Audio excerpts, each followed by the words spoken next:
Salmon of knowledge, it's the salmon of knowledge, it's the salmon of knowledge, it's the salmon of knowledge, it's the salmon of knowledge, Edwin Salmon of Knowledge podcast. Hey, salmon skins, welcome to another episode of Edwin Salmon of Knowledge. That hey was a little bit muffled, a little bit stifled. It felt like I was holding my own throat. Guys, skins, lads, lassies, peoples of all colours and creeds and sexualities, and also Jerry Salmon, my father. Hello, Jerry, who is a separate category in and of himself. I don't even know what that means. How's everyone doing? I am minus a tooth. Now, I'm a week and a day into my 44th year as a human being on the planet Earth. Have I been successful? Well, I've lived this long. I've survived cancer, a couple of cancers. I've survived a pandemic. So far, it looks like we're coming towards the end of this pandemic, which is making me kind of hopeful. I just auditioned today for a Hollywood movie. Hollywood movie time. Now, I probably won't get it, but you know, I'm hopeful. I never expect to get any of these things, so you know, when I do get them, I'm kind of surprised. I mean, initially, the brief was, and I can't really discuss it, although I will say it is a movie that has been announced in the press that is shooting in Wicklow. And now it's not Disenchantment. No, not Disenchantment. Ella Enchanted 2. Disenchantment is the Matt Groening Netflix animated television program that is not very good. There's my hot take. Not very funny. And if it's supposed to be a comedy and you're not making me laugh, then you have failed, sir, Matt Groening. I'm just being polite. He hasn't been knighted by the Queen. And actually, I told a lie a minute ago when I said I am in my 44th. I'm entering my 45th year because I turned 44. So I am in my 45th year. So I've aged myself by a year. And I actually thought I was 43. But then my parents pointed out that I was 44.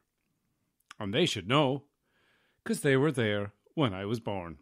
At least my mother was. Separate category of human being Jerry Salmon was nowhere to be found. But then again, it was the late 70s. He'd probably heard about this new space film that had opened up, and he wanted to see it. But he couldn't, because it hadn't opened yet. It was 5 days away from being up. Maybe he'd heard about the previews. I don't know where he would have heard about that in the local newspaper, in the Midland Tribune. The Midland Tribune had a big 5-page spread on this up-and-coming Star Wars film. Pew, pew, pew! So yeah, I am losing my teeth. I'm losing my teeth. Boop, boop, boop, boop-a-doo. The dentist, boop-a-doo, in Smithfield is pulling out my teeth. And I was there when she injected into my gums and slowly but surely pulled it out of my head. I kind of think sometimes that dentists are kind of untrustworthy. Now, I got to say, my dentist, she is fantastic. And out of all the times that I've had my teeth pulled, this was one of the, if not the most pleasant tooth pulling. If you can call having a tooth pulled pleasant, it was. I mean, I've had wisdom teeth pulled. Of course, that's the joke that my father-in-law said to me. Do you have your wisdom teeth pulled? And I was like, no, I had them pulled a long time ago. I am a dummy. Ho, ho, ho. And then I slapped my head with fish and I jumped around the kitchen just to show him how stupid I was. No, but it was one of my wisdom teeth. It was my top wisdom tooth. I remember watching, I think it was the original Batman movie, not the 1966 TV show movie, which I still have never seen. where Batman gets a shark on his leg and he sprays it with shark repellent. And it must have been a toothless shark because he didn't lose his leg. Because he is just a man. A crazy fucking billionaire man who dresses up as a nearly said as a shark, who dresses up as a bat and punches people in the face. Shark Man is a separate thing. Actually, well, King Shark is Sylvester Stallone is voicing King Shark in the Suicide Squad, James Gunn's The Suicide Squad. Hey, what are you guys? Some kind of Suicide Squad? There's a character that's not in the movie. But, yeah, I was watching the 1989 Tim Burton Batman, and I think I was eating strawberry bonbons. Why have I such a clear recollection of this? It kind of sounds like I was 13. I think I was eating strawberry bonbons when I went to see it in Nina Cinema when I was 13 years old in the summer of 1989. And I got some strawberry bonbons and was like chewing them excitedly. Maybe that was the beginning of the route, if you will, no pun intended, for you dentists out there, probably guffawing at me saying route. I was slowly but surely, that was the beginning of the slow decay of this tooth, because it's a weird thing, teeth growing in your head. Now I'm just under a week away from my son being born, and he's going to be born with no teeth. And then those teeth are going to grow out of his gums. And then eventually those teeth are going to get too small for his ever-expanding, growing head. And those teeth are going to fall out. And then he's going to grow adult teeth. And those are the keepers. Those are the teeth that he'll have for the rest of his life. Unless, of course, he's like me and doesn't look after them as well. It's ironic that... It's not ironic. Sorry, I used irony there. The irony police will be calling to the house soon. And I'll be thrown in ironic jail, which is really comfortable. And you can leave at any time. That's Bizarro World jail. But yeah, I only have so many teeth in my head now. And this one was at the back.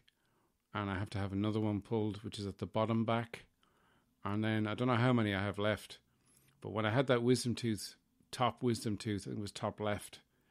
When I had that pulled before, well, I had a gum infection, which is really sore. Like probably the worst pain I've ever endured.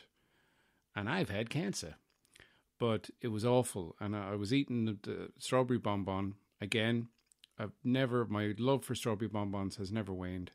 And I would have been about 27, maybe 28.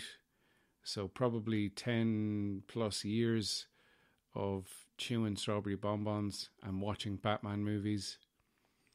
And I heard a crack. And I went, oh my God, it's an earthquake. The ground is opening up. Oh no, wait, it's my tooth.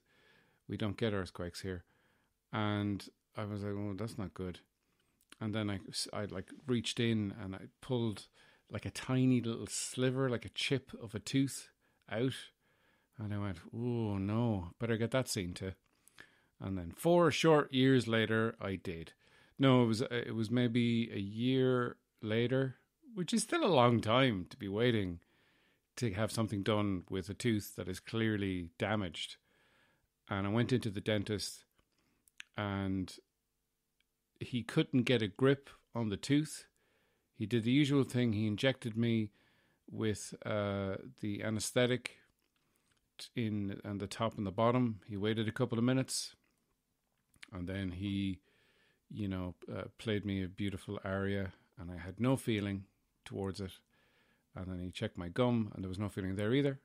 And he said, you're dead inside and your gums are also dead.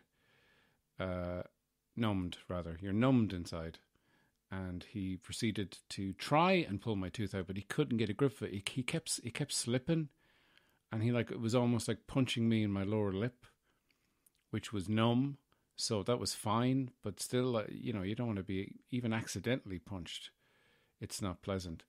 So in the end, he had to get his dental assistant to hold my head in between her hands like a big sandwich, and he finally pulled the whole thing out, and it was mainly root, like there was nothing on top. So I was kind of like impressed. And while he was doing it, like, you know, I just kind of started laughing, even though, you know, I was like my mouth open, and his metal tooth clamp, or I don't know what it's called. The dentists probably have names for these. The puller, when he had the puller, Johnny Puller, on me, and his dental assistant with her hands clamped to the side of my head, and I was just like, I just thought it was so funny, and you know, like this is something people pay money, good money too. Like people go to feckin' Cyprus or go to Czechoslovakia or go up the north of Ireland to get their dental work done because it's so expensive down here. And this extraction that I had was a little bit more expensive than I thought it was going to be. I thought it was going to be around the, hundo, and it was more than that, but not too much more than that. But that's kind of what I expected to pay. But it was nothing like that other dentist's. I mean, I think his dental office was kind of up a flight of stairs. This was like it was almost like the guy, again, going back to Batman, the guy who Jack Napier went to fix his face up after he fell in the acid. And, that was me at the end of it. I was like, a mirror. And I smashed the mirror because I wanted to give myself some bad luck as well as a bad hole in my face. But everything's healed nicely. I've never had a dry socket. I've never had an infection. Although with this tooth, when it was pulled, my dentist was like, well, it was kind of close to where your sinuses are. So there might be a hole in your sinus passages, and you might have to go to an oral surgeon and get that like stitched up. And I thought, holy fuck, I hope that doesn't happen. And then I thought, how weird must it be being a dentist? Like who actively seeks out that kind of job? You're like, I want to focus on just the mouth, just teeth, drilling holes in essentially bone in your skull inside your mouth. And, you know, it's like staring into people's mouths every day. And surely some people must be very lackadaisical when they come in. They must be up all night eating tuna sandwiches and cheese and onion crisps and small seeds in a smoothie, probably. Not just like a jar of small seeds and a spoon, and they're crunching away on a bunch of seeds. But like, you know, because like you probably, and like most people, dear listener, before I go to the dentist, I spend probably about 20 minutes brushing my teeth and flossing them and, you know, trying to fool the dentist into thinking that I take really good care of my teeth. But I tell you, for the most part, my teeth are fine. Like I say, I have to get another one pulled at the end of June, and I have to get a filling, but the rest of them are okay. The rest of them, I wish we had teeth like beavers, you know, like a lot of mammals who are usually the kind of small, furry, hairy ones. I don't know if squirrels are the same. I think actually squirrels could be the same. But any mammal that has teeth that they use to kind of grind things down, be it wood, be it nuts, be it a squirrel or a beaver of the opposite sex that they're trying to convince to go on a date, whatever they're trying to do, their teeth, you know, wear down and then they grow back.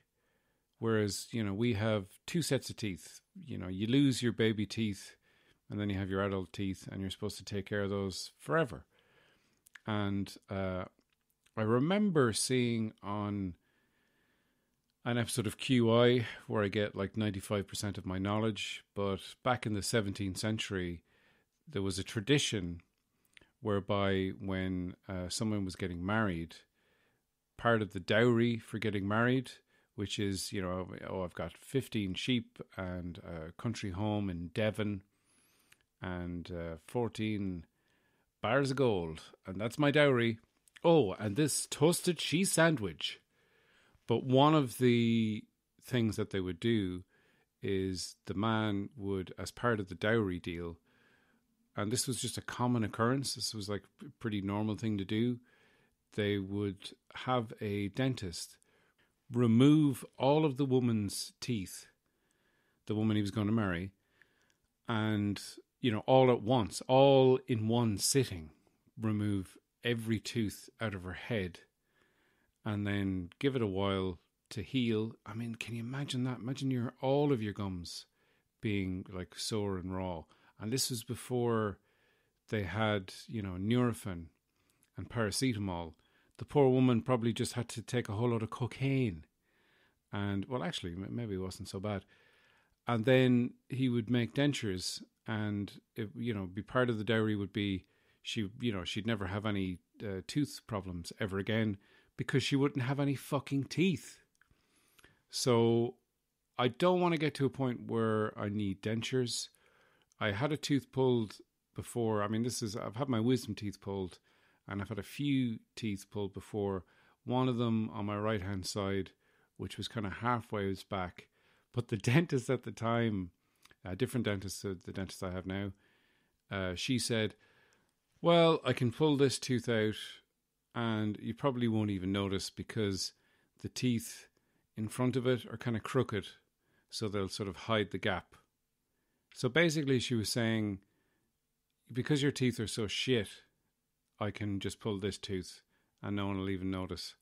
And I was surprised that she didn't try and sell me on the, like reconstructing it, getting a cap, or, like doing the root canal thing and trying to save the tooth, which is an expensive endeavor. But she didn't do that. She was just like, yeah, I'll pull it. Now, the dentist I went to before this dentist, they were a little bit, I don't want to say scammy, but they were like, yeah, well, you got to have a cleaning and that'll be like 2 sittings. We can't clean your teeth all in one go. And then, I mean, you really should consider having a root canal and saving the tooth. I mean, you want to keep your teeth, right? You love your teeth so much. You love mushing on them and squishing all the juices out of the bananas and grabbing the tops of jars, covering the whole top of the jar with your mouth in a big wow, and like turning it left and popping it open and saying, hey, who wants a pickle out of this jar of pickles I just opened with my mouth and my teeth? But no, they didn't do that. And I'm always very suspicious when dentists say to me, and as they have been saying for years and years, they've been saying, oh, early signs of gum disease there. I've heard that so many times. And at this stage, I've had the early signs of gum disease for about 20 fucking years plus. And I'm almost like, when's the gum disease going to get here? I'm disappointed that I don't have gum disease already. But look, I'm not that suspicious of dentists. I kind of feel bad for them because I know apparently dentists in America, I don't know what it's like in the rest of the world, but there's a high level of suicide amongst the dental community. So, if you know a dentist or you know someone who knows a dentist, reach out to them. Ask them how they're getting on.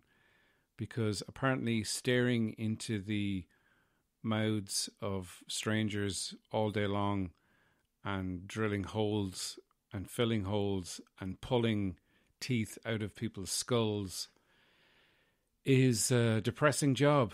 So, think of the dentist. And before we go into a break, here's a little poem that I remembered from going to the dentist from primary school about looking after your teeth. And it's by Pam Ayres. And it's called Oh, I wish I'd looked after me teeth. Oh, I wish I'd looked after me teeth and spotted the dangers beneath. All the toffees I chewed and the sweet sticky food. Oh, I wish I'd looked after me teeth. I wish I'd been that much more willin' when I had more tooth there than fillin'. To give up gobstoppers from respect to me choppers and to buy something else with me shillin'. When I think of the lollies I licked and the licorice all sorts I picked, the sherbet dabs, big and little, all that hard peanut brittle, my conscience gets horribly pricked. My mother, she told me no end. If you've got a tooth, you've got a friend. I was young then and careless. My toothbrush was hairless. I never had much time to spend. Oh, I showed them the toothpaste all right. I flashed it about late at night. But up and down brushing and poking and fussing, well, it didn't seem worth the time. I could bite. If I'd known I was paving the way to cavities, caps and decay, to the murder of fillins, injections and drillins, I'd have thrown all me sherbet away. So I lie in the old dentist's chair, and I gaze up his nose in despair, and he's drillit do whine in these molars of mine, to amalgam, he'll say, for in there. Oh, how I laughed at my mother's false teeth, as they foamed in the waters beneath. But now comes the reckoning, it's me they are beckoning. Oh, I wish I'd looked after me teeth.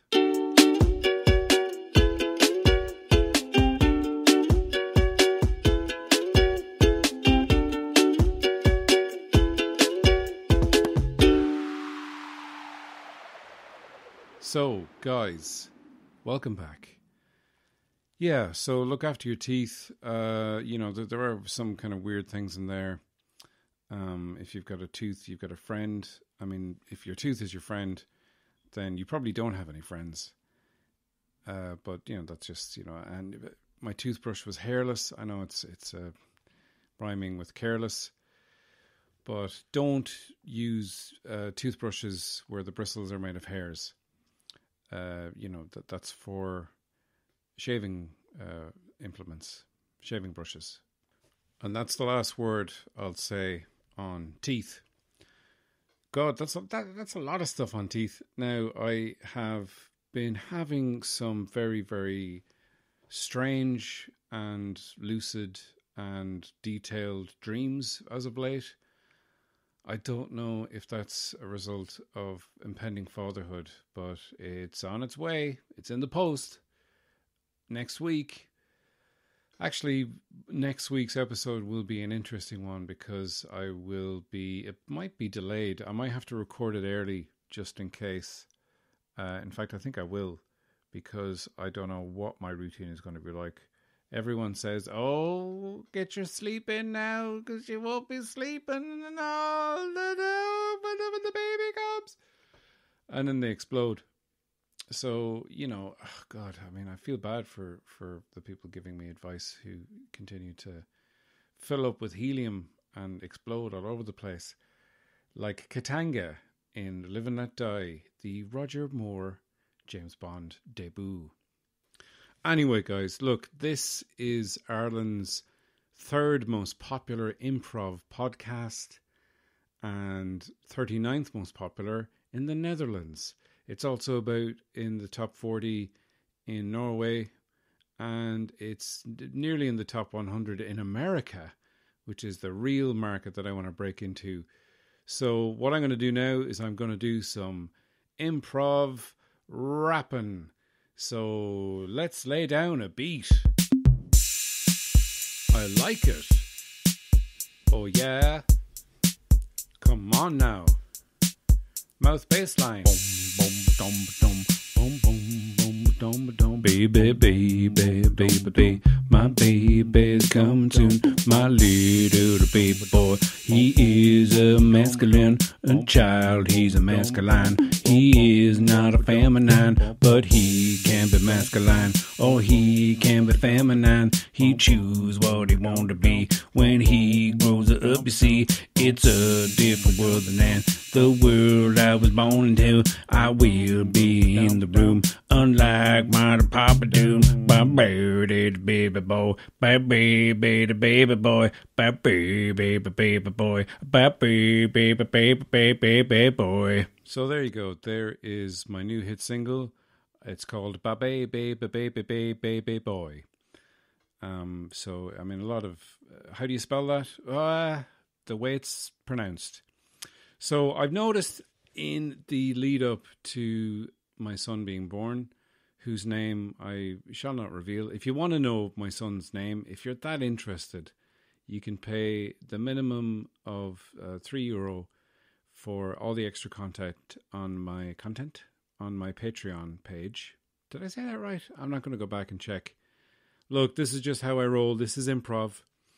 Mispronouncing things counts as improv, not poor broadcasting. If you go to Edwin Simon of Knowledge on Patreon, you can get extra episodes, extra videos that you can get early, exclusive episodes every week. I do an extra Sunday pod now, which is me talking about more personal things and things that are maybe a little bit spicy, some hot takes on things. I'm not just talking about Indian food or, things like that, actual topics.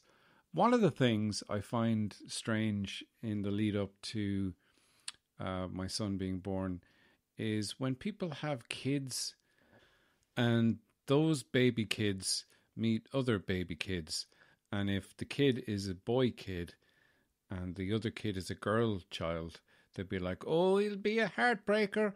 Oh, look at him. Oh, look at that face. Oh, does he want to go out with my baby? Like people pimping out their children to other children, even though, they can't even roll over on their stomachs or, see in colour yet or see in focus. And, they're not even smiling. They're just farting and sort of enjoying their farts. It's kind of like, it's a bit, what's the word for it? I mean, it is heteronormative. And it does kind of, people do predispose that every, boy child will like football and guns and dinosaurs and be an astronaut, and every girl child is going to be sweet and like unicorns and pink things and such. But it's, and then when they don't kind of conform to that, like when girls don't want to wear skirts or pink things and they want to, play in the mud and shoot guns, and they're called tomboys, which to me is a little bit, why do they have to be called something that sounds masculine? Why do you have to put the word boy in there? Can they not just be girls? She's just a girl. I don't know. I mean, like, not saying that, I want people to not suppose that my son is going to be interested in X, Y, and Z. I mean, I grew up in the early 80s, in a very heteronormative way, playing with guns, playing with sticks, pretending to be Conan the Barbarian, and trying to kill a tree with a big stick. And that's fine, I mean, you don't have to be into sports, and I'm not into sports as an adult.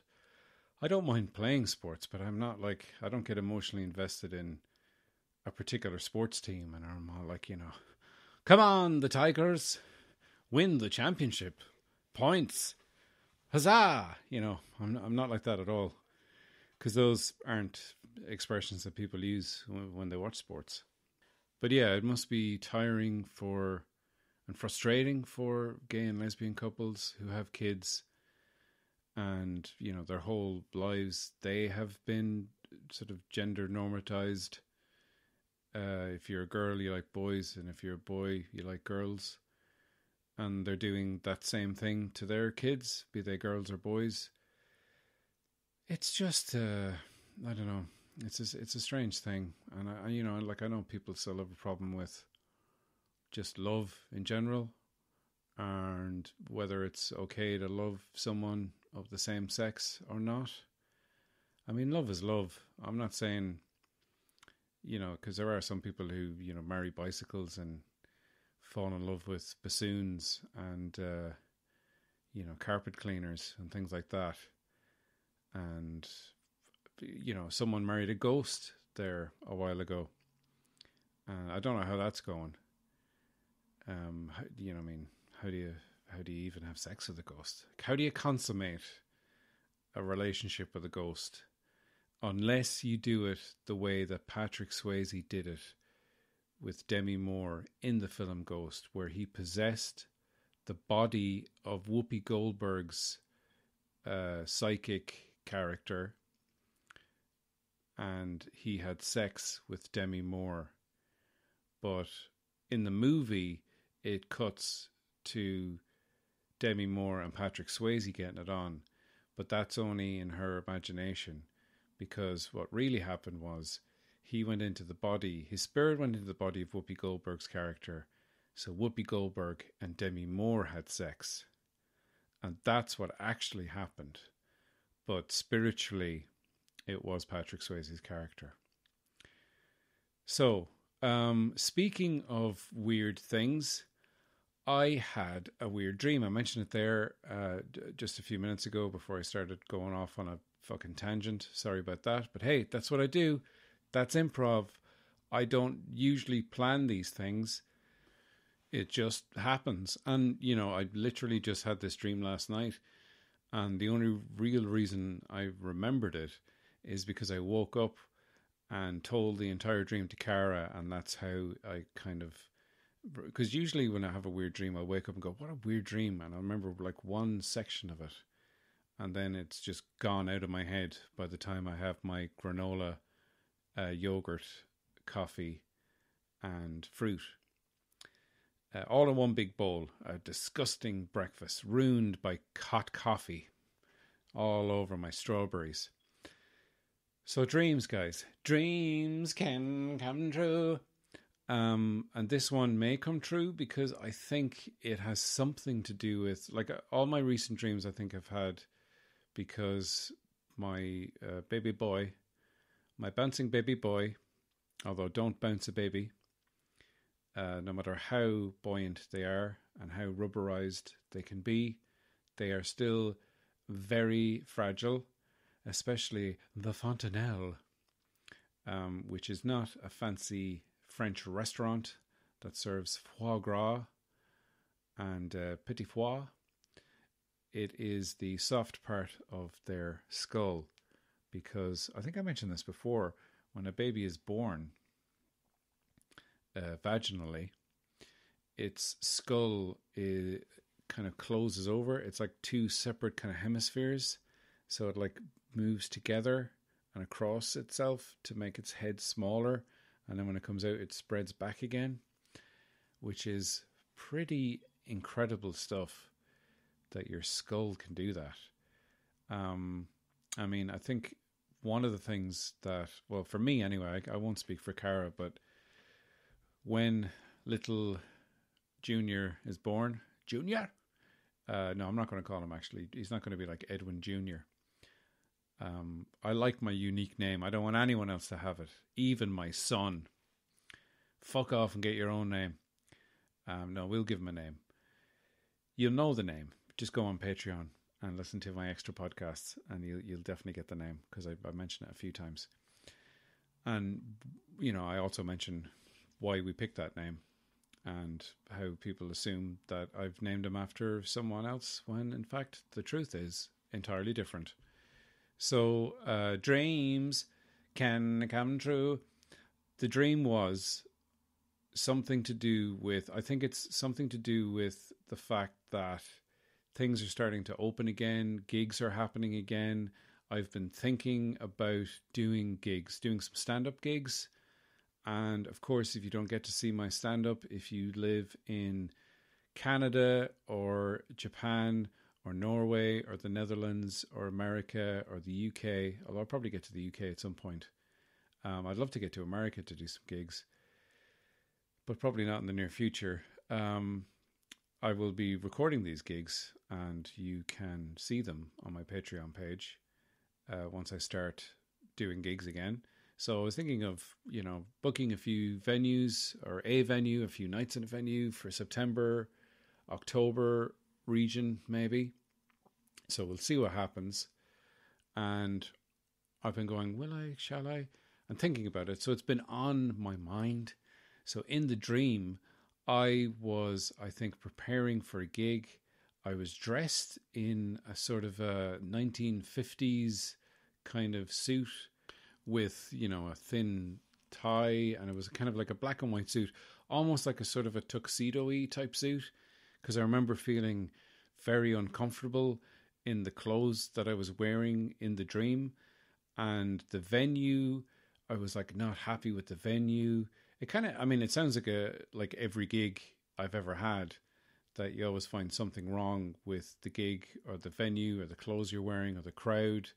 And the crowd were made up of, various types of people. There was like a table of like preteens from the 20th century. And then there was like people in really kind of formal wear and like kind of 1920s, like Boardwalk Empire kind of style era people.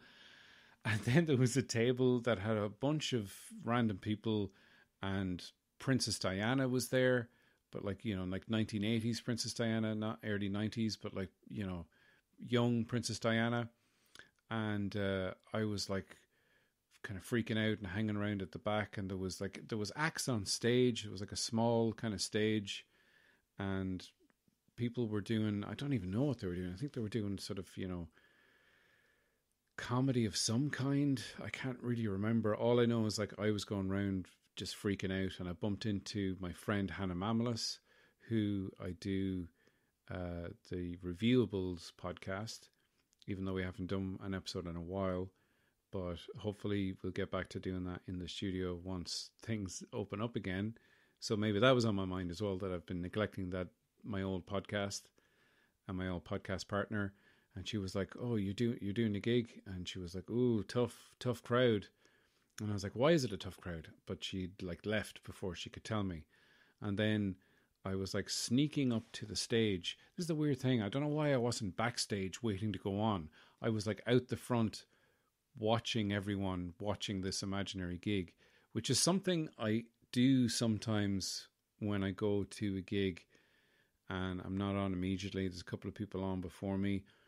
I'll just watch the crowd and I look around and see what they're laughing at, and try and sort of understand them on a spiritual level. Like, and sometimes I look at them and if I'm in a bad mood, I'll be like, "Oh, look at these bastards! None of these fucks are gonna laugh." That's kind of like, it's not their fault if I'm not funny or if the acts aren't funny.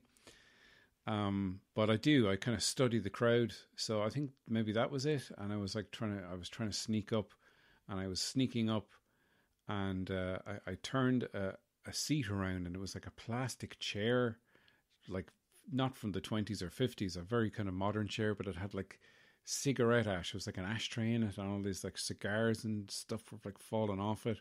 I was like, "Oh, I can't, that's dirty. I can't sit in that." And then Princess Diana said, "Oh, come here, sit next to me."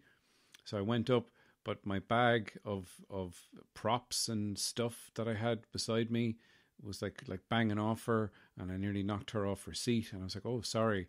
And I remember kind of looking slightly down her dress, looking at her cleavage. And, I told Cara this, and I was like, "Well, it's fine, like, because it was a dream, and she's dead, so you can't be jealous of a dead dream woman." That was my pitch.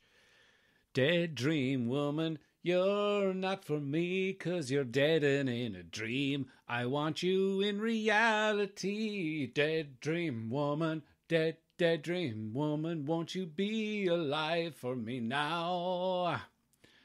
So yeah, sorry. And I was just about, no, that's when I woke up, and I felt weird that I'd been, looking down the top of Princess Diana, and that was the end of the dream. So like a mad, crazy dream. And sometimes when you've been dreaming, I was probably only dreaming for about 5 minutes, but I felt like I was dreaming for 6 hours. And I woke up kind of like, "Oh my God." And it was 8 o'clock in the morning, so I had to get up and get ready to go out and do my driving lessons. And I'm halfway through my driving lessons, and I'm happy to say I'm getting pretty good at driving. I stalled kind of once today, but I was changing gears. I got up to 4th gear. My driving instructor, Frank, surprised me by We were going downhill, getting some speed up, and he goes, fourth gear. And I went, fourth gear? The forbidden gear? Das ist verboten. And I moved into fourth gear, but then I fucked up third gear, and the car kind of jerked a bit, and I had to move back down to second gear. And I felt bad, but then we did it again, and I moved into fourth gear, and I was going like 50 kilometers an hour, a little bit faster than 50 kilometers an hour. And I was like slowing down, but not stopping to turn.